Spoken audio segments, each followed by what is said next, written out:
Hương quang ở hoa, có ta linh quan thêm, yên mộng như hoa ta say cảm ơn.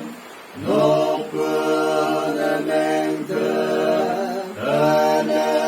vui mang thêm, ca tu như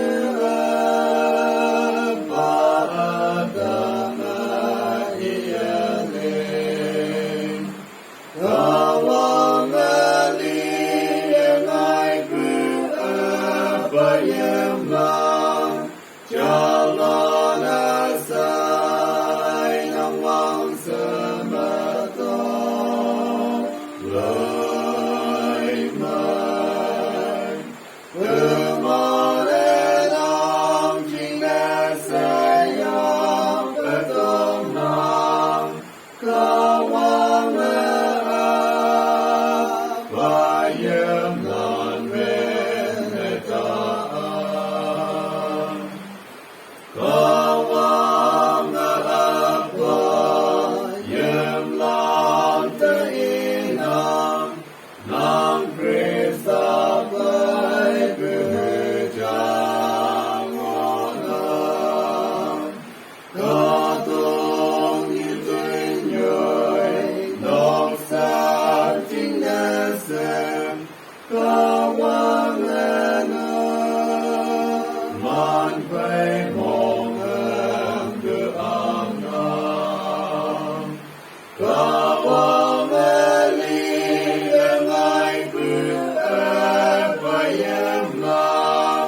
cho kênh